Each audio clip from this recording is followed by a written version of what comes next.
안녕하세요. 구루장입니다. 네, 이번 시간은 3과목 직업정보론의 첫 시간으로 직업정보의 기능부터 시작해 보도록 하겠습니다. 가장 먼저 브레이필드의 직업정보의 기능이 나옵니다. 브레이필드 직업정보의 기능. 여기서는 브레이필드 정제동을 기억하세요. 브레이필드 정제동, 브레이필드 정제동. 내 머릿속에 저장. 네, 정하면은 정보적 기능입니다. 정보적 기능. 그 다음 재 하면은 재조정 기능입니다. 재조정 기능. 동 하면 동기화 기능. 브레이필드 정제동. 브레이필드 정제동. 정보적 기능, 재조정 기능, 동기화 기능. 네, 직업 정보는 정보를 제공해 주잖아요. 그게 정보적 기능입니다. 그리고 직업 정보는 내담자가 자신의 선택을 점검하고 재조정해 보도록 도와줍니다. 그래서 재조정 기능을 한다. 그리고 직업 정보는 내담자를 의사결정 과정에 적극적으로 참여를 시키죠. 그럼으로써 내담자가 자신의 선택에 책임감을 갖도록 동기를 부여해 준다는 거죠. 자신의 선택에 책임감, 동기부여를 해준다라고 해서 동기화 기능. 브레이필드 정제동. 그럼 문제 풀어볼게요. 1번. 브레이필드가 제시한 직업정보의 기능에 해당하지 않는 것. 브레이필드 정제동. 정보적 기능, 재조정 기능, 동기화 기능. 네, 정답 4번. 2번. 직업상담 시 제공하는 직업정보의 기능과 역할에 대한 설명으로 틀린 것은 1. 여러 가지 직업적 대안들의 정보를 제공해 줍니다. 내담자의 흥미, 적성, 가치 등을 파악하는 것이 직업 정보의 주기능이다. 자, 흥미, 적성, 가치는 나에 대한 것, 내담자에 대한 것이잖아요. 직업 정보라는 것은 직업 세계에 관한 것이죠. 우리가 직업 선택을 할 때 어떻게 했어요? 내담자, 나를 이해하는 것, 그리고 직업 세계를 이해하는 것. 이 두 개를 잘 연결시켜서 직업 선택을 하는 거잖아요. 그렇기 때문에 직업 정보가 나를 이해하는 데에 직접적인 영향을 주지는 않습니다. 그래서 2번이 틀린 내용이고요. 나머지 선택지 같이 읽어봅니다. 3번. 경험이 부족한 내담자에게 다양한 직업들을 간접적으로 접할 기회를 제공한다. 그렇습니다. 직업 정보의 기능. 내담자가 자신의 선택이 현실에 비추어 부적당한 선택이었는지를 점검하고 재조정해 볼 수 있는 기초를 제공한다. 재조정 기능에 대한 설명입니다. 3번. 직업 정보를 사용하는 목적과 가장 거리가 먼 것은 직업 정보를 통해 근로 생애를 설계할 수 있다. 네, 생애 설계. 직업 정보를 통해 전에 알지 못했던 직업 세계와 직업 비전에 대해 인식할 수 있다. 직업 세계를 이해하는 것과 관련이 되는 내용이죠. 3번. 직업 정보를 통해 과거의 직업 탐색, 은퇴 후 취미 활동 등에 대한 등에 필요한 정보를 얻을 수 있다. 직업 정보의 가장 우선적인 목적은 직업 세계의 탐색이죠. 직업 세계를 탐색하고 직업 세계를 이해하는 것을 통해서 직업 계획, 직업 설계를 하는 것인데 과거의 직업 탐색, 은퇴 후 취미 활동에 필요한 정보는 직업 활동과는 관련이 없잖아요. 그래서 3번이 틀린 내용. 4번. 직업 정보를 통해 일을 하려는 동기를 부여받을 수 있다. 네. 정답 3번. 4번. 효율적인 직업 정보의 특징과 가장 거리가 먼 것은 정보의 정확성, 네. 편파적이지 않은 정보 중요합니다. 대상 연령에 구분 없는 보편적 용어의 사용. 대상 연령에 맞는 용어의 사용이 중요하겠죠. 그래서 3번이 틀린 내용. 분명하고 구체적이며 흥미를 높이는 정보. 5번으로 갑니다. 직업 정보로서 갖추어야 할 요건에 대한 설명으로 틀린 것은 1. 객관성이 담보되어야 하겠죠. 2번. 직업 정보 활용의 효율성 측면에서 이용 대상자의 진로 발달 단계나 수준, 이용 목적에 적합한 진로 정보를 개발해서 제공하는 것이 바람직하다. 네, 그렇습니다. 우연히 획득되거나 출처가 불명확한 직업 정보라도 내용이 풍부하다면 직업 정보로서 가치가 있다고 판단한다. 직업 정보 출처가 분명해야 합니다. 공신력 있는 정보를 활용해야겠죠. 우리가 보고서 같은 걸 작성할 때도 나무위키, 블로그 이런 데서 가져온 내용 긁어다가 보고서 쓰지 않잖아요. 네. 그러니까 출처가 명확한 직업 정보를 활용해야 합니다. 3번이 틀린 내용.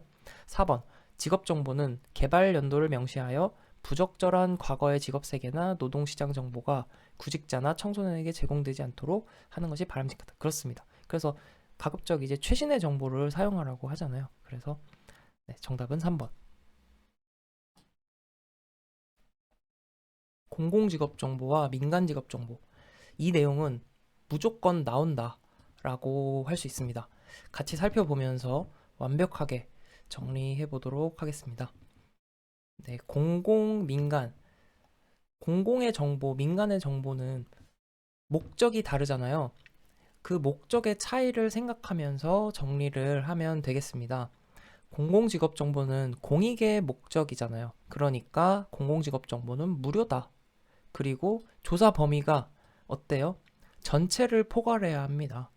공익의 목적이기 때문에. 그래서 전반적 포괄적인 조사 범위를 갖는 것이 공공직업 정보다.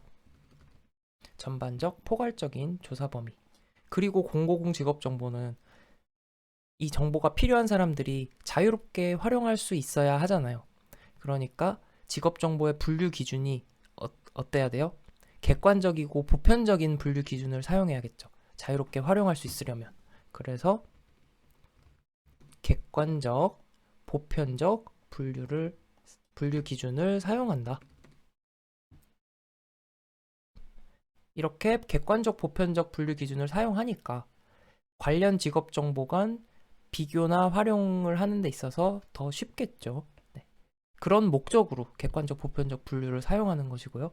또한 공공직업 정보는 계속해서 지속적으로 직업 정보를 생산하고 업데이트하는 것이 필요하겠습니다. 한편 민간 직업 정보는 공공의 반대를 생각하시면 됩니다. 네. 민간 직업 정보는 자기들이 필요할 때 만들면 되고요. 그래서 한시적으로 정보를 생산하고 정보의 범위가 어때요? 제한적입니다. 필요한 범위 내에서만 정보를 만들면 되니까 제한적인 범위를 갖는다. 그리고 유료로 판매를 하겠죠. 자신들의 이익을 위해서 만들기 때문에. 그래서 그리고 이제 분류는 어때요? 임의적인 분류죠. 자신들의 편의, 자신들이 이용하기 편하게 만들기 때문에 분류 기준 자체가 이제 임의적입니다. 그래서 정보를 비교하고 활용하는데 공공직업 정보보다는 이제 훨씬 어렵게 되겠습니다. 이렇게 되면 민간직업 정보 끝. 다시 한번 정리해보면 공공의 이익 그리고 민간 자신의 이익과 편의를 생각해서 비교하면은 쉽게 구분할 수가 있겠습니다. 그럼 문제 풀면서 복습을 해볼게요.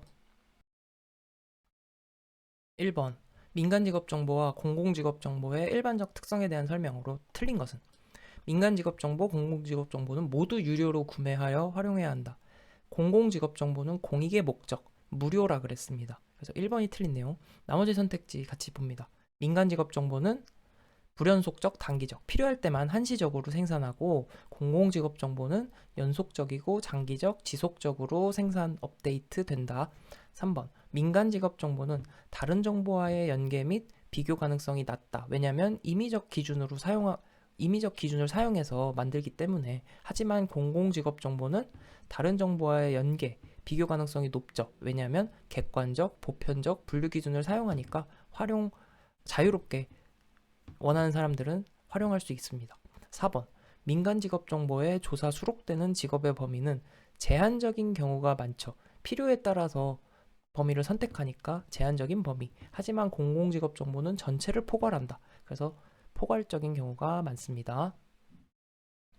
2번 민간직업 정보와 비교한 공공직업 정보의 특성에 관한 설명. 가장 거리가 먼 것은 필요한 시기에 최대한 활용되도록 한시적으로 신속하게 생산 및 운영된다. 한시적으로 운영되는 것 민간 직업 정보에 대한 설명이죠. 근데 문제에서는 공공직업 정보의 특성과 거리가 먼 것이니까 1번이 가장 거리가 먼 얘기. 나머지 선택지 같이 읽어봅니다. 광범위한 이용 가능성에 따라 공공직업정보 체계에 대한 직접적이고 객관적인 평가가 가능하다. 특정 분야 대상 국한되지 않고 전 범위를 포괄한다고 했어요. 그리고 보편적인 항목으로 이루어진 정보체계로 구성되어 있다. 3번. 공공직업정보의 일반적인 특성을 모두 고른 것은 공공직업정보의 특성입니다. 필요한 시기에 최대한 활용되도록 한시적인 거는 민간 직업정보의 특성이 되겠죠. 니은 특정 분야 및 대상에 국한하지 않고 전체 범위를 포괄한다. 네, 맞는 얘기. 특정 시기에 국한하지 않고 지속적으로 생산 업데이트한다. 관련 직업 정보 간의 비교 활용이 용이하죠. 보편적, 객관적 기준을 사용하기 때문에. 그래서 정답은 4번.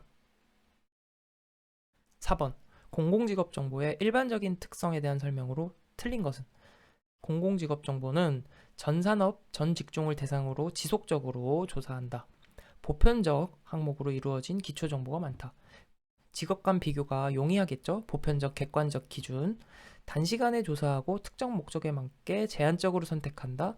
이거는 민간 직업 정보에 대한 설명입니다. 필요에 따라서 제한적으로 선택하는 것. 그래서 정답은 4번. 5번. 공공직업 정보의 일반적인 특성이 아닌 것은 공공직업 정보는 전체 산업이나 직종을 대상으로 합니다. 조사 분석, 정리, 제공에 상당한 시간 및 비용이 소요되므로 유료 제공은 민간이죠. 네, 2번 공익의 목적이니까 무료. 지속적으로 조사 분석한다. 그리고 장기적 목표에 따라서 개선 작업 수행이 가능하다. 특정 정보만을 강조하지 않고 보편적인 기준으로 구성된다. 6번 공공직업 정보의 특성에 해당하는 것. 필요한 시기에 최대한 활용되도록 한시적 필요에 의해서 민간 직업 정보, 특정 분야 및 대상에 국한되지 않고 전체 산업 직종 대상으로 한다. 공공직업 정보. 2번이 맞는 얘기네요. 3번. 정보 생산자의 임의적 기준, 편의에 따라서 임의적 기준은 민간 직업 정보. 유료는 민간 직업 정보. 이익을 위해서. 네. 7번. 민간 직업 정보의 특징과 거리가 먼 것. 한시적으로 수집하죠. 객관적 기준을 가지고 전체 직업에 대한 정보 제공하는 것은 공익의 목적, 공공직업 정보. 그래서 2번이 가장 거리가 멀다. 직업 정보 제공자의 특정한 목적, 자신들의 목적에 따라 분류하고 유료로 제공한다. 민간 직업 정보. 8번. 민간 직업 정보의 특성. 1번. 특정 목적에 맞게 필요에 따라서 제한적으로 제시하는 거죠. 특정 시기에 국한되지 않고 지속적으로 제공하는 것. 이거는 뭐예요? 지속적인 생산 업데이트는 공공직업 정보에 대한 설명. 그래서 옳은 것을 고르는 거니까 1번이 맞는 얘기겠네요. 2번은 틀린 이야기. 무료로 제공되는 것 공공직업 정보. 그리고 다른 정보에 미치는 영향이 크다, 연관성이 높다. 이거는 공공직업 정보죠. 영향력이 크고 활용도도 높고 자유롭게 활용된다. 9번. 공공직업 정보와 비교한 민간 직업 정보의 특성으로 틀린 것은 필요한 시기에 최대한 활용되도록 한시적으로 신속하게. 민간 직업 정보 맞습니다. 국제적으로 인정되는 객관적인 기준. 이거는 공공의 목적, 공공직업 정보에 대한 설명이죠. 2번이 틀린 이야기. 특정 목적에 맞게 제한적으로 선택하는 건 민간 직업 정보. 흥미를 유도할 수 있도록 해당 직업 분류하는 것 임의적 기준이죠. 민간 직업 정보에 대한 설명입니다. 10번 공공직업 정보와 비교하여 민간 직업 정보 특징 옳은 것. 임의적 기준이나 관심 위주로 직업을 분류한다. 편의에 따라서 1번이 민간 직업 정보의 설명입니다. 2번 시기를 국한하지 않고 전체 산업 공익의 목적으로 공공직업 정보에 대한 설명. 국내 국제적으로 인정된 보편적 객관적 분류체계 공공직업 정보. 광범위한 이용 가능성. 그래서 객관적인 평가, 직접적 평가 가능하다. 공공직업 정보. 이렇게 해서 공공직업정보, 민간직업정보. 네, 문제를 통해서 계속 반복이 되니까 아마 다 정리가 되셨을 거라고 네, 믿습니다. 그러면 다음 내용으로 넘어가 볼게요. 네, 지금부터는 직업 정보의 처리 단계에 따라서 직업 정보를 어떻게 처리하는지를 살펴보겠습니다. 직업 정보의 처리 단계, 암기부터 하겠습니다.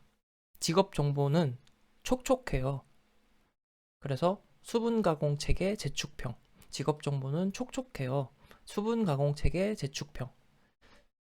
수는 수집, 분은 분석, 가공 체계. 예, 가공은 가공이죠. 체계는 체계화, 재는 제공, 축은 축적, 평은 평가. 수분 가공 체계 재축평. 직업 정보는 촉촉해요. 수분 가공 체계 재축평. 이러면 끝입니다. 네. 촉촉한 직업 정보를 떠올려 보세요. 그러면서 내 마음속에 저장. 같이 문제 풀어보겠습니다. 1번. 직업 정보의 처리 단계를 옳게 나열한 것은 수분 가공 체계 재축평이었어요. 수분 가공 체계 재축평. 수집 분석, 수분 가공 체계 재축평. 네, 정답 4번. 2번. 직업 정보의 수집 이후 일반적인 처리 과정. 수분 가공 체계 재축평인데 여기 6가지잖아요. 그럼 하나가 빠졌네요. 수집이 빠져 있고 수분 가공 체계니까 분석부터 들어가 있죠. 분석. 수분 가공 체계. 가공 체계. 네. 그다음에 재축평. 네. 그래서 정답은 2번. 3번. 일반적인 직업 정보 처리 과정. 촉촉한 직업 정보, 수분 가공 체계 재축평. 여긴 또 5개의 과정으로 제시를 했네요. 수분 가공 체계, 수분 가공 체계 재축평. 이거 아니네요. 수분 가공 체계 재축평. 수분 가공 체계 재축평. 네, 4번이네요. 4번. 직업 정보의 처리에 대한 설명으로 틀린 것은 직업 정보는 전문가가 분석을 해야 합니다. 직업 정보 제공 시에는 이용자의 수준에 맞게 한다. 네, 그렇습니다. 이용자의 수준에 맞게. 그리고 전문적인 용어를 사용해야 할까요? 쉬운 용어를 사용해야 할까요? 네, 이용자가 잘 이해할 수 있도록 쉬운 용어를 사용하는 것이 맞습니다. 전문적으로 분석을 해야 하지만 용어는 쉬운 용어를. 3번. 직업정보 수집 시에는 명확한 목표를 세우고 합니다. 직업정보 제공 시에는 직업의 장점만을 최대한 부각해서 아닙니다. 직업의 장단점을 편견 없이 제공하는 것, 가치 중립적이어야 합니다. 정답은 4번. 5번. 직업정보 관리에 관한 설명으로 틀린 것은 직업정보의 범위에는 개인, 직업, 미래에 대한 정보 등으로 구성되어 있다. 2번. 직업정보원은 정부 부처, 정부 투자 출연기관, 단체 및 협회, 연구소, 기업과 개인 등이 있습니다. 직업정보 가공 시 전문적인 지식이 없어도 이해할 수 있도록 가급적 평이한 언어로 제공하여야 합니다. 개인의 정보는 보호되어야 하기 때문에 구직 시 연령, 학력, 경력 등의 취업과 관련된 정보는 제한적으로 제공되어야 한다. 구직을 하는데 취업 관련 정보를 제한하면 안 되죠. 네, 취업 관련 정보는 정확하게 제공이 되는 것이 네, 맞습니다. 그래서 정답은 4번. 6번. 직업정보의 관리 과정에 대한 설명으로 틀린 것은 직업정보 수집 시에는 명확한 목표를 세운다. 직업정보 분석 시에는 하나의 항목에 초점을 맞춰 집중적으로 분석해야 한다. 하나의 항목에 초점을 맞춰 집중적으로 분석하는 게 아니라 다양한 정보를 다각도로 종합적으로 분석을 하는 것이 필요합니다. 그래서 2번이 틀린 이야기네요. 3번. 가공할 때는 전문적인 지식이 없어도 이해할 수 있도록 쉬운 용어로 쉽게 이해할 수 있도록 가공을 해야 한다. 직업정보 가공 시에는 직업이 가지고 있는 장단점을 편견 없이 제공해야 합니다. 직업정보의 처리 과정에 대한 설명으로 틀린 것은 직업정보 수집 시에는 명확한 목표를 세워야 합니다. 분석 시에는 다각적인 분석, 그래서 해석을 풍부히 합니다. 가공 시에는 전문적인 용어를 주로 사용한다? 아니죠. 쉬운 용어를 사용한다. 전문적으로 분석을 하되 쉬운 용어를 사용해야 합니다. 3번이 틀린 이야기. 직업정보 가공 시에는 장단점을 편견 없이 제공한다. 네. 이번에 살펴볼 내용은 직업정보 처리 과정, 수분 가공 체계 재축평에서 수집, 제공, 수집 단계에서 고려사항에 대한 내용입니다. 어렵지 않아요. 한번 읽고 넘어갈게요. 직업정보 수집하고 제공할 때 최신의 자료를 수집해야 하고요. 자료 출처, 저자, 발행연도, 수집일자 등을 기록합니다. 직업정보 수집할 때는 앞에 문제에서 봤죠. 명확한 목표를 가지고 계획적으로 수집을 해야 합니다. 자료는 객관적인 자료, 정확한 자료, 최신의 자료를 유지해야 합니다. 숫자로 표현할 수 없는 정보라도 삭제, 배제하지 않습니다. 그리고 앞에서도 얘기했듯이 이해하기 어려운 용어 사용하지 않습니다. 이해하기 쉬운 용어를 사용해야 합니다. 다음, 직업 정보의 수집 방법 중에서 설문지법이 있어요. 설문지법. 설문지법을 사용할 때 설문지 작성하는 데 있어서 유의사항 살펴보도록 하겠습니다. 네, 먼저 가치 중립적인 용어를 사용합니다. 설문지 질문에 가치 판단이 들어간 용어를 사용해서는 안 됩니다. 그리고 설문지 질문의 준거 틀은 명백해야 하고 모든 응답자들에게 동일한 의미로 사용되어야 합니다. 응답자에 따라서 질문의 의미가 모호해서는 안 되겠죠. 네, 명확하게 질문의 의미가 명확해야 하겠습니다. 폐쇄형 질문의 응답 범주는 포괄적, 상호 배타적이어야 합니다. 폐쇄형 질문이란 응답의 범위가 제한되어 있는 질문을 말하죠. 그래서 1번, 2번, 3번, 4번 중에 선택해야 되는 질문들, 네, 이런 객관식 질문이 대표적인 폐쇄형 질문인데 포괄적이어야 한다는 의미는 1, 2, 3, 4번 보기가 응답 가능한 범위를 모두 포함하고 있어야 한다. 1, 2, 3, 4번 보기 중에 1, 2, 3, 4번 보기가 가능한 응답 범위를 모두 포괄하고 있어야 한다라는 의미입니다. 그리고 상호 배타적이어야 한다는 것은 1, 2, 3, 4번 선택지의 내용이 각각 서로 중첩되는 내용이 없어야 한다라는 의미입니다. 다음, 앞에 배치해야 되는 질문들. 쉬운 걸 앞에 놓을까요? 민감한 걸 앞에 놓을까요?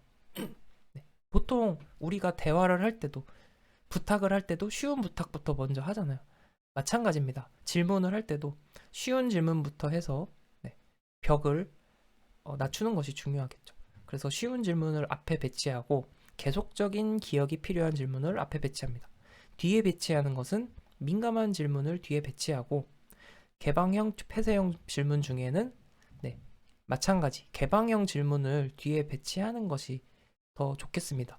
개방형 질문은 아무래도 폐쇄형 질문보다는 좀 더 생각하고 직접 작성을 해야 되잖아요. 개방형 질문이라는 것은 응답의 범위가 제한되어 있지 않은, 쉽게 말해서 우리 서술형, 주관식 뭐 이런 응답을 하는 질문이 이제 개방형 질문, 자유롭게 응답할 수 있는, 네.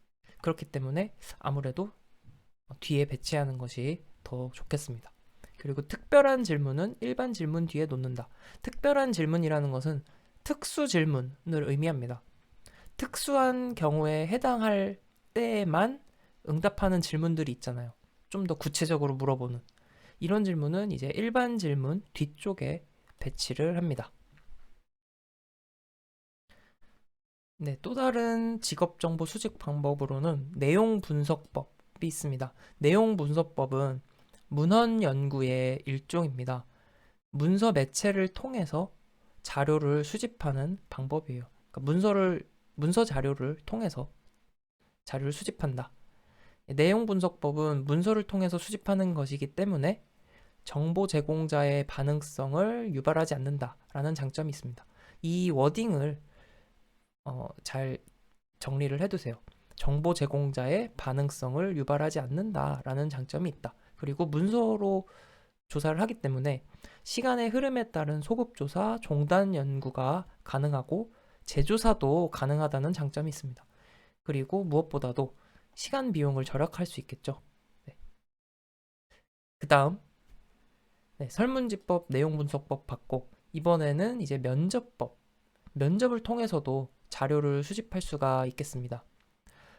면접은 표준화 면접, 비표준화 면접 이렇게 구분하면 됩니다. 그래서 표준화 면접이라는 것은 표준화라는 것은 구조화되어 있다는 것이고 구조화된 면접이라고 하면 질문 내용, 순서가 다 짜여져 있는 것을 말합니다. 그렇기 때문에 상황의 영향을 비교적 적게 받는 것이 표준화 면접입니다. 그래서 신뢰도라는 게 뭐였죠? 결과의 일관성을 신뢰도라고 했잖아요. 네. 그래서 표준화 면접의 경우에는 신뢰도가 비교적 높은 편입니다. 신뢰도가 높다. 하지만 미리 짜여진 질문만 할 수 있잖아요. 그렇기 때문에 타당도라는 것은 내용의 정확도를 의미하죠. 타당도는 비표준화 면접보다 상대적으로 낮다고 할 수 있습니다. 타당도가 낮다는 부분 유의해서 정리를 해두시기 바랍니다. 자, 다시 한번 얘기를 해볼게요. 비표준화 면접의 경우에는 질문 순서나 내용에 구애받지 않고 자유롭게 질문할 수 있잖아요. 자유롭게 궁금한 게 있으면 부가 질문을 할 수도 있고 그렇기 때문에 좀 더 알고자 하는 정보들을 정확하게 알 수가 있습니다. 그래서 비표준화 면접의 타당도는 표준화 면접보다 더 타당도가 높다라고 할 수 있겠죠.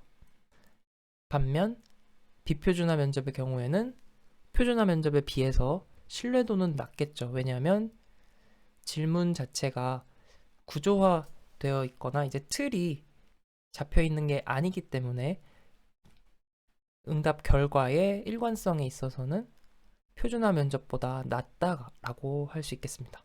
네. 다시 표준화 면접으로 돌아와서 그래서 표준화 면접은 정해진 질문, 정해진 순서로 진행이 되니까 반복 시행이 쉽잖아요. 그리고 면접 결과를 비교하기도 쉽습니다. 네. 신뢰도도 높고 결과를 비교하기가 쉽다. 하지만 어때요? 딱 정해진 절차, 정해진 질문만 따라야 하니까 면접 운용의 유연성, 신축성이 아무래도 떨어진다. 네, 그래서 신축성 낮음. 또한 정해진 질문만 하기 때문에 심층적인 정보 획득이 어렵다는 단점이 있습니다. 비표준화 면접은 표준화 면접의 반대로 생각하시면 되겠죠. 그래서 비구조화 된 면접이다. 질문 순서 내용이 정해져 있지 않아. 그래서 상황에 따라 상호작용할 수 있다라는 장점이 있습니다. 아까 얘기했듯이 비교적 신뢰도는 낮고 하지만 타당도는 높을 수 있다. 부가 질문, 궁금한 거 추가적으로 계속 질문할 수 있으니까 네, 내용의 정확도는 더 높겠죠. 그래서 타당도가 높다. 하지만 비구조화 면접이기 때문에 반복 시행, 똑같이 반복 시행하는 것은 어렵다. 그리고 비교적 결과를 비교하는 게 좀 어렵겠죠? 하지만 면접 운용에 있어서 유연성, 신축성이 높습니다. 그래서 질문을 상황에 따라서 유연하게 할 수 있기 때문에 유연성, 신축성이 높다. 그리고 심층적 정보를 얻을 수 있다라는 장점이 있습니다. 이렇게 되면 표준화 면접, 비표준화 면접 비교 끝. 문제 같이 풀어봅니다. 1번 직업정보 수집 제공 시 고려해야 할 사항과 가장 거리가 먼 것은 명확한 목표를 가지고 계획적으로 수집해야 합니다. 최신 자료를 수집합니다. 자료 수집할 때 출처와 일자를 기록합니다. 직업 정보는 전문성이 있으므로 전문 용어를 사용한다? 아니라 그랬죠. 쉬운 용어를 사용해야겠지요. 2번. 직업 정보 수집 시의 유의점으로 틀린 것은 명확한 목표를 세우고 수집합니다. 계획적으로 수집을 합니다. 자료의 출처와 저자, 발행 연도, 수집 일자를 기입합니다. 수집한 모든 자료는 별도 보관하여 활용. 모든 자료, 수집한 자료 중에는 필요한 자료도 있을 거고 불필요한 자료도 있을 텐데요. 이 모든 자료를 이제 다 별도 보관해서 활용할 필요는 없겠지요. 그래서 정답은 4번입니다. 3번. 직업정보 조사를 위한 설문지 작성법으로 거리가 먼 것. 이중 질문은 피해야겠습니다. 이중 질문, 모호한 질문 피한다. 조사 주제와 직접 관련이 없는 문항은 줄이는 게 좋겠습니다. 응답률을 높이기 위해 민감한 질문? 아니죠. 쉬운 것부터 접근을 높이는 거죠. 쉬운 질문을 앞에 배치한다. 3번이 틀린 이야기. 응답의 고정 반응을 피하도록 질문의 형식을 다양화하면 더 좋겠습니다. 4번. 직업정보 수집을 위한 설문지 작성에 관한 설명으로 틀린 것은 폐쇄형 질문의 범주는 포괄적이어야 한다. 그리고 상호 배타적이어야 한다라고 했습니다. 응답자의 이해 능력을 고려하여 설문 문항이 작성되어야 하겠습니다. 폐쇄형 질문의 응답 범주는 상호 배타적이지 않아야 한다. 상호 배타적이어야 한다. 상호 배타적의 의미가 뭐였죠?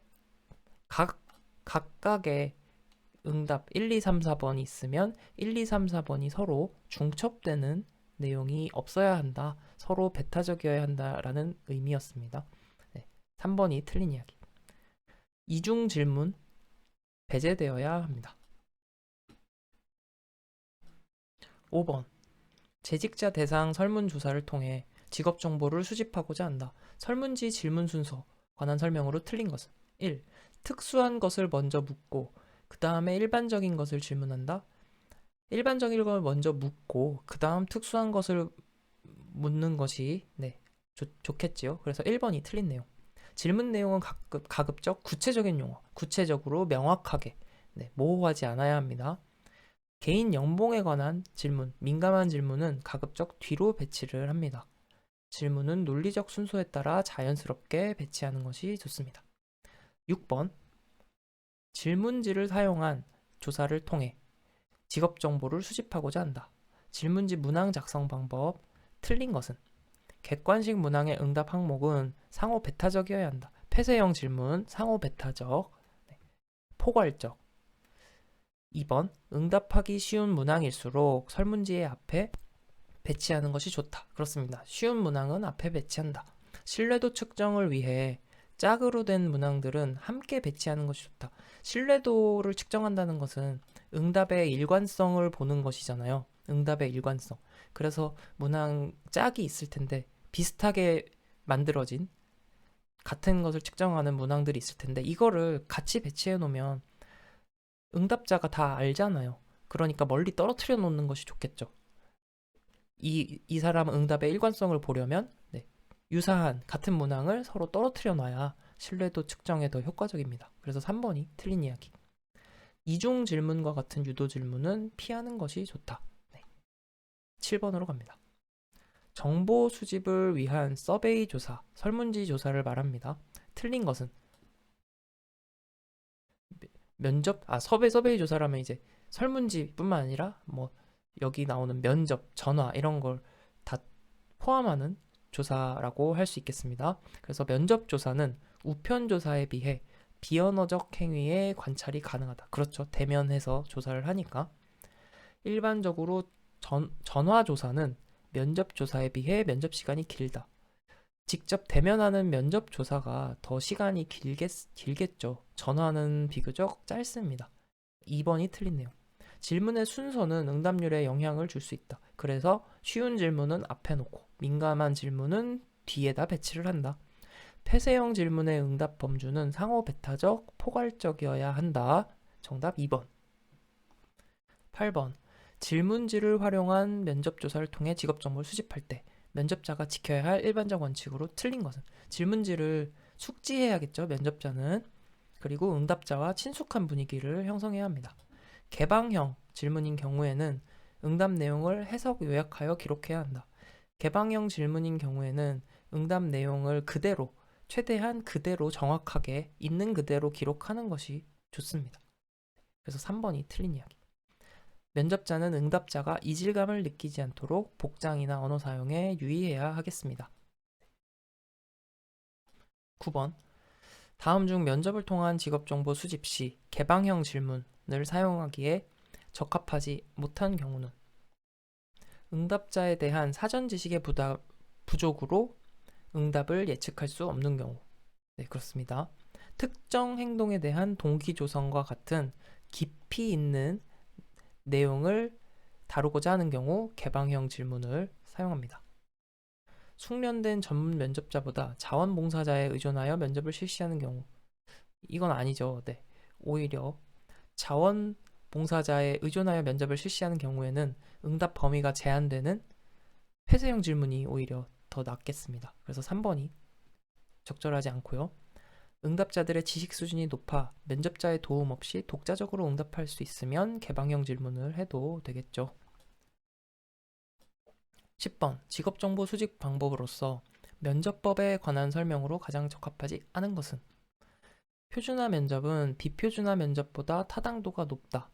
표준화 면접은 타당도가 높다고 했어요? 낮다고 했어요? 내용의 정확도 낮다라고 했죠. 왜냐하면 정해진 질문만 하기 때문에 내용을 좀 더 정확하게 파악하는 데 있어서 한계가 있다. 왜냐하면 정해진 질문만 하면은 좀 더 물어볼 수가 없잖아요. 하지만 비표준화 면접은 좀 더 내용을 정확하게 알기 위해서 부가 질문도 가능하고 면접 운용의 유연성, 신축성이 있는 것이 비표준화 면접이었습니다. 면접법은 질문지법보다 응답 범주의 표준화가 아무래도 어렵겠죠. 네.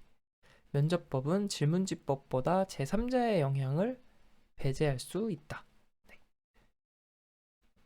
표준화 면접에는 개방형 및 폐쇄형 질문을 모두 사용할 수 있다. 네. 그래서 정답은 1번. 11번.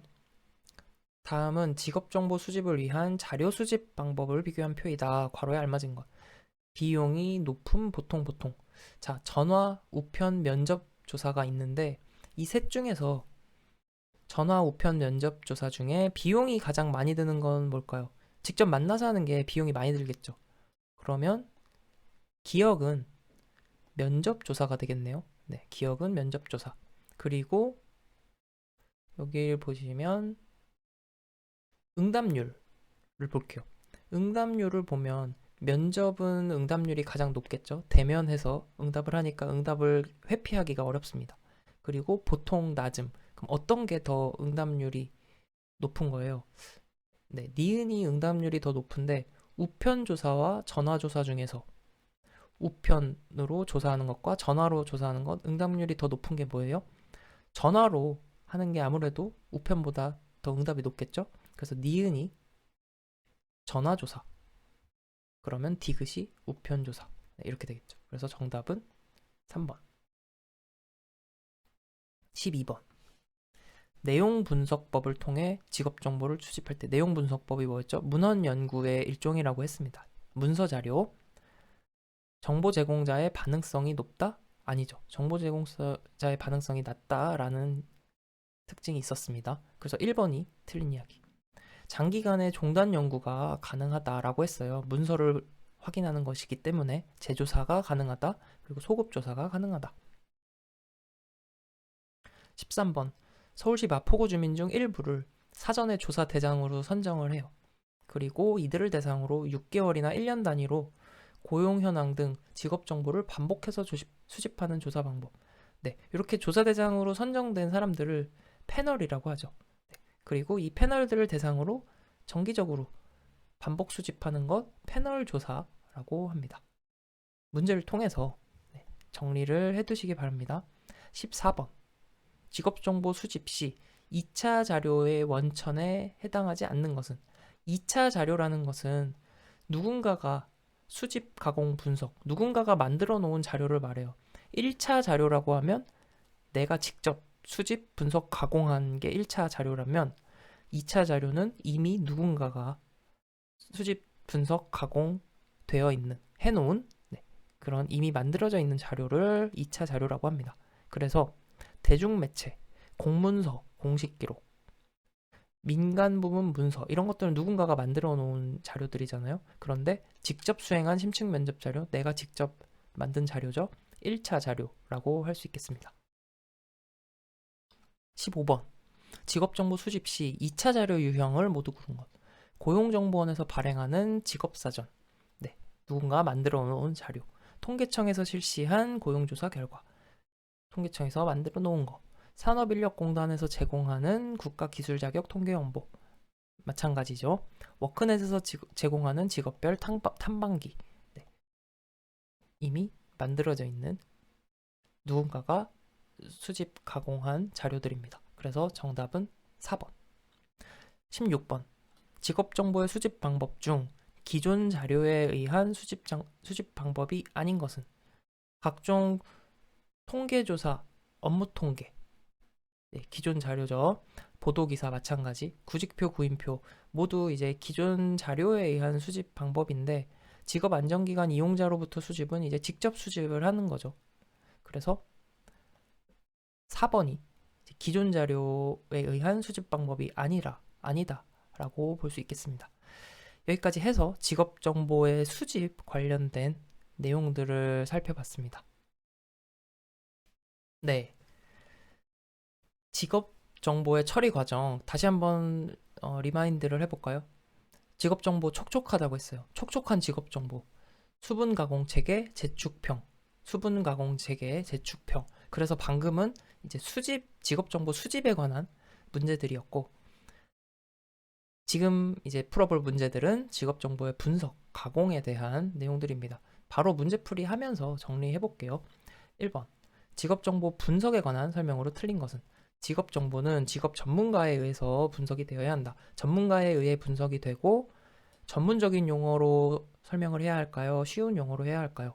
네, 쉬운 용어로 설명을 해야 한다. 2번. 수집된 정보에 대하여는 목적에 맞도록 몇 번이고 분석해서 가장 최신, 객관적, 정확한 자료를 선정한다. 동일한 정보라 할지라도 다각적인 분석을 하고 해석을 풍부히 해야 합니다. 직업정보원과 제공원에 관한 정보를 알 필요 없다. 출처가 중요합니다. 네. 나무위키 긁어서 보고서 쓰면 안 된다고 했죠. 네. 정답 4번. 2번. 직업정보 분석 시 유의점으로 틀린 것은 전문적인 시각에서 분석을 합니다. 직업정보원 제공원에 대해 제시, 출처를 밝혀야 합니다. 동일한 정보에 대해서는 한 가지 측면으로 땡. 다각적으로 분석을 해서 해석을 풍부하게 한다라고 앞에서 1번 문제에서 살펴봤죠. 3번 틀린 내용. 원자료의 생산일, 자료 표집 방법, 대상 등을 검토합니다. 3번. 직업정보 분석 시 유의사항이 아닌 것은 직업정보와 제공원 제시, 출처 제시, 다각적인 분석을 시도하고 해석 풍부하게, 전문 지식 없는 개인을 위해 비전문적인 시각 아니죠. 쉬운 용어를 사용하되 전문적인 시각에서 분석을 한다. 3번이 틀린 내용. 분석과 해석은 원자료의 생산일, 자료 표집 방법, 대상, 자료의 양 등을 검토해야 합니다. 4번. 직업정보의 가공에 대한 설명으로 틀린 것은 정보를 공유하는 방법을 강구하는 단계가 직업정보 가공입니다. 정보의 생명력을 측정하여 활용 방법을 선정하고 이용자에게 동기를 부여할 수 있도록 구상하는 것이 필요합니다. 정보를 제공하는 것은 긍정적인 입장에서 출발하여야 한다. 긍정적인 입장에서 출발하는 게 아니라 장단점을 편견 없이 제공을 해야 되고, 네, 장단점을 편견 없이 제공하는 방향으로 가공이 되어야겠죠. 그래서 3번이 틀린 내용이 되겠습니다. 그리고 시각적 효과를 부과한다. 네, 이러면 더 효과적이겠죠. 5번. 직업 정보를 가공할 때 유의해야 할 사항으로 틀린 것은 시청각적 효과를 첨가하면 더 효과적이다. 장단점을 편견 없이 제공, 최선의 자료를 활용하되 표준화된 정보를 활용하는 것이 좋겠습니다. 직업은 전문적인 것이므로 가능하면 전문적인 용어 아니라고 했습니다. 네, 쉬운 용어, 전문적인 시각에서 분석. 정답 4번. 6번 직업정보 가공 시 유의사항으로 틀린 것은 직업은 그 분야에서 매우 전문적이므로 전문적인 지식이 없어도 이해할 수 있는 언어로 가공한다. 네, 맞는 이야기입니다. 직업에 대한 장단점을 편견 없이 제공한다. 현황은 가장 최신의 자료를 활용하되 표준화된 정보를 활용해야 합니다.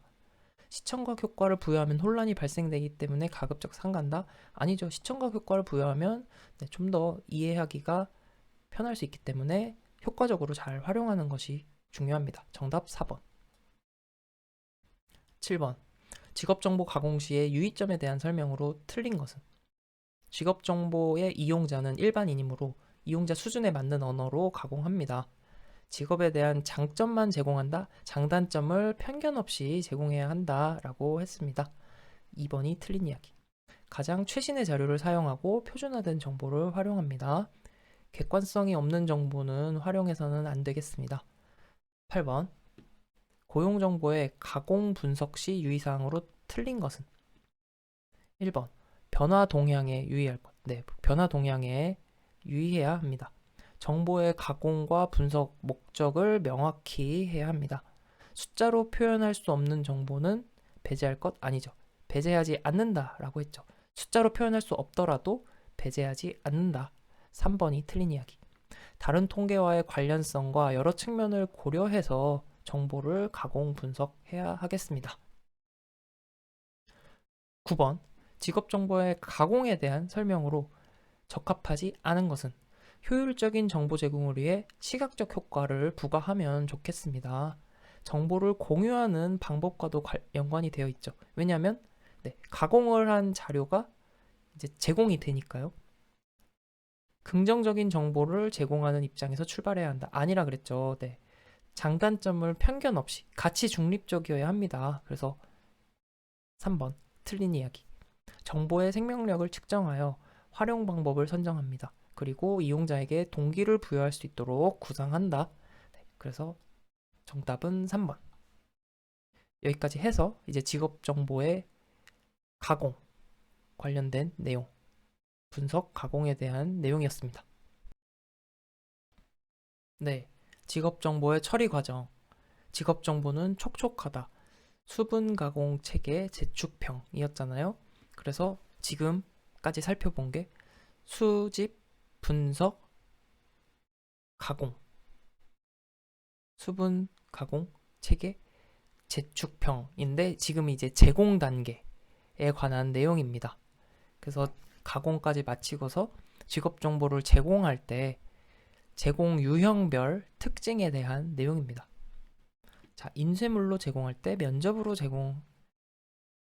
직업 정보를 제공할 수도 있고 시청각 자료, 직업 경험, 직업 체험 등의 방식으로 직업 정보를 제공할 수 있습니다. 그런데 먼저 인쇄물로 직업 정보를 제공하는 것은 비용이 가장 적게 들겠죠. 비용은 적게 들고 접근성은 가장 높다고 할 수 있겠습니다. 하지만 학습자 참여도라는 것은 직업 정보를 제공받는 사람의 입장에서 내가 직업 정보를 제공받는다라고 할 때 나의 참여도는 어때요? 수동적이죠. 인쇄물을 그냥 받아보는 거니까 학습자 참여도는 수동적이다.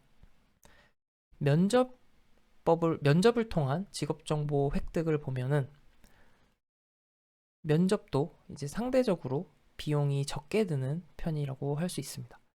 그리고 학습자 참여도, 내가 면접을 통해서 직업 정보를 얻을 때 어때요? 참여도가 높겠죠.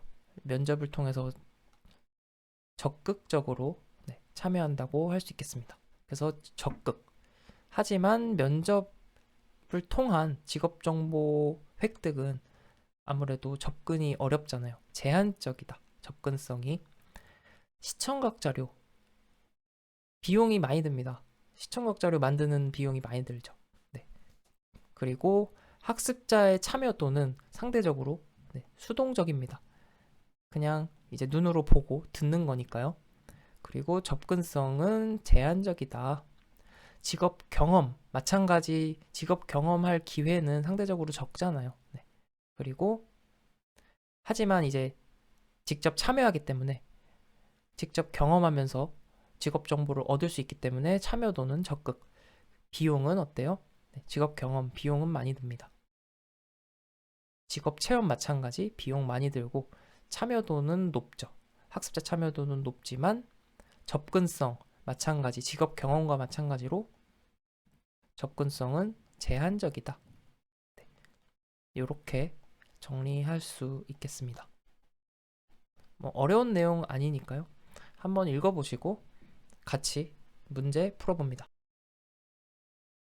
1번 직업 정보를 전달하는 유형별 특징에 관한 다음 표의 괄호에 알맞은 것은 인쇄물은 비용은 적게 들고 학습자 참여도는 어땠어요? 수동적이었죠. 수동. 시청각 자료는 비용이 상대적으로 많이 든다고 했습니다. 네, 그래서 많이 들고 직업 경험의 접근성은 직업 경험 하기가 어렵잖아요. 접근성 제한적이다. 그래서 정답은 1번. 2번 괄호 안에 알맞은 것. 인쇄물은 비용이 어때요? 적게 들죠.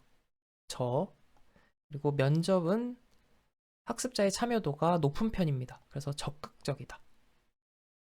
직업 경험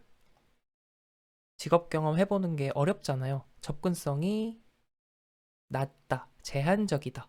그래서 제한적. 정답은 3번입니다. 3번 또 괄호 안에 들어갈 말 인쇄물 비용 어때요? 적게 들죠. 면접은 학습자 참여도가 높죠. 적극적이다. 그래서 적극. 직업 경험은 비용이 많이 드는 직업 정보 제공 방식입니다. 그래서 비용이 많이 든다. 직업 체험은 경험하기가 어렵기 때문에 접근성이 제한적이다. 그래서 정답은 3번. 4번 직업 정보를 전달하는 유형별 특징 괄호 안에 들어갈 말 인쇄물은 학습자 참여도 수동적이잖아요. 네, 수동적이고 시청각 자료는 비용이 많이 든다. 비용 고. 면접은 학습자 참여도 적극적으로 참여하죠. C 적극. 그리고 직업 경험은 체험하기 어려워요. 그래서 접근성이 제한된다. 정답 1번. 5번 인쇄물 비용 적게 든다. 학습자 참여도 면접의 학습자 참여도 어땠어요? 적극적이었죠. 네, 적극. 그리고 직업 경험은 직업 경험하기가 쉽지 않습니다. 그래서 접근성이 제한적. 정답은 3번. 네, 이렇게 반복하니까 네, 자연스럽게 정리가 또 되지 않나요? 네, 잘 정리가 되셨으면 좋겠습니다. 마지막 6번. 직업정보 제공에 관한 설명으로 옳은 것은 모든 내담자에게 직업정보를 우선적으로 제공한다? 아니죠. 이제 필요한 경우에 필요할 때 적절한 시기에 제공을 해야겠죠. 직업상담사는 다양한 직업 정보를 제공하기 위해 지속적으로 노력한다. 네, 그렇습니다. 다양한 정보 제공하도록 지속 노력해야 합니다. 진로정보 제공은 직업상담 초기 단계에서 이루어지며 내담자의 피드백은 고려하지 않는다. 네, 다 틀린 얘기죠. 내담자 피드백도 고려해야 되고 정보 제공은 초기 단계가 아니죠. 초기 단계는 이제 뭐 라포 형성, 관계 형성이 가장 중요하고 네. 진로 정보 제공은 필요한 경우에 네. 이제 이루어지는 것이 적절한 시기가 되겠습니다. 내담자가 속한 가족 문화보다는 표준화된 정보를 우선적으로 고려 아닙니다. 이제 내담자의 상황을 문화적인 상황 여러 가지 환경들을 고려해서 제공하는 것이 중요하겠습니다. 여기까지 해서 직업정보 제공에 관한 내용이었습니다. 직업정보의 처리 과정 네, 또 다시 한번 해볼게요. 촉촉하다 그랬어요. 직업정보는.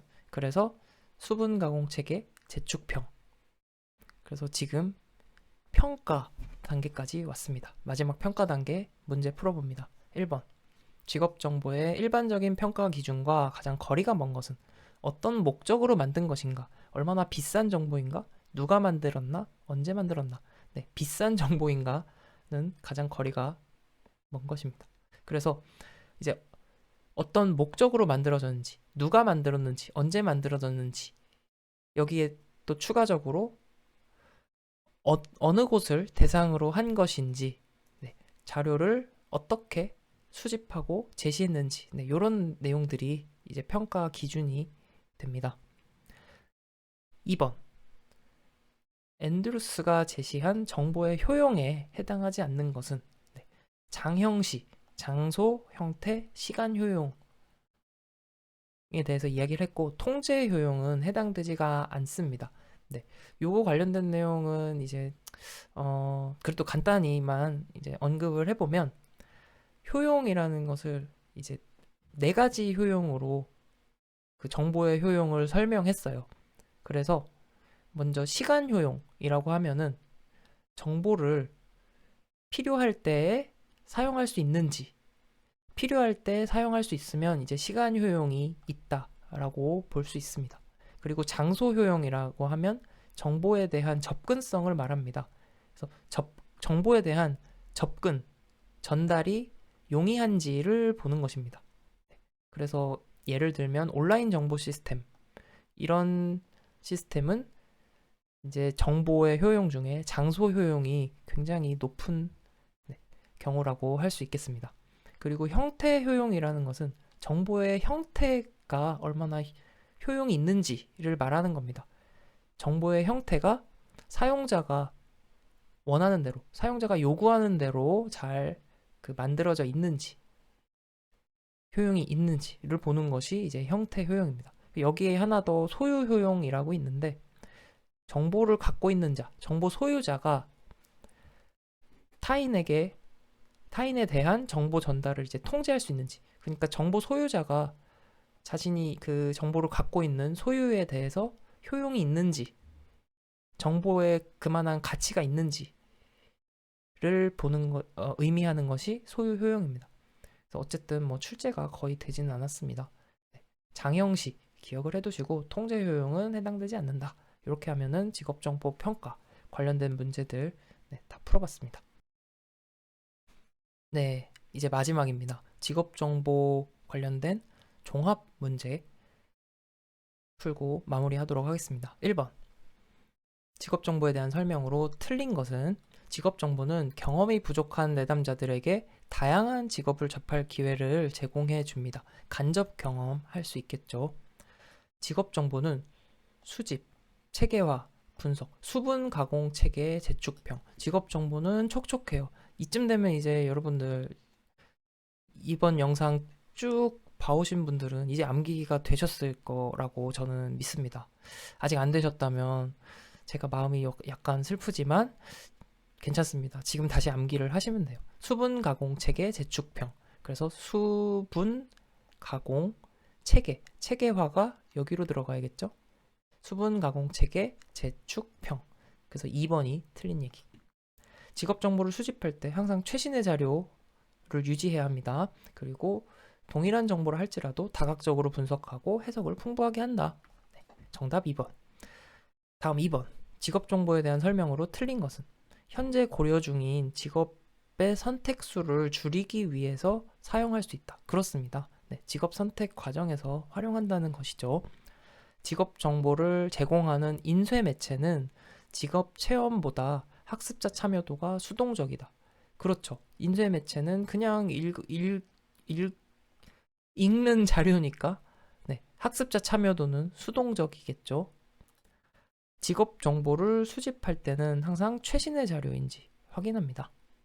직업 정보 수집을 목적으로 할 때 직업 체험은 인쇄 매체보다 접근성이 우수하다. 직업 체험 해보는 거 기회를 갖기가 쉬워요, 어려워요? 인쇄물을 보는 것보다 상대적으로 접근하기가 어렵잖아요. 그러니까 접근성이 더 제한적이다라는 것이 이제 맞는 이야기가 되겠습니다. 그래서 4번이 틀린 이야기. 이렇게 해서 직업 정보의 처리 과정까지 정리를 했습니다. 오늘도 이렇게 같이 공부를 할 수 있어서 너무 감사드립니다.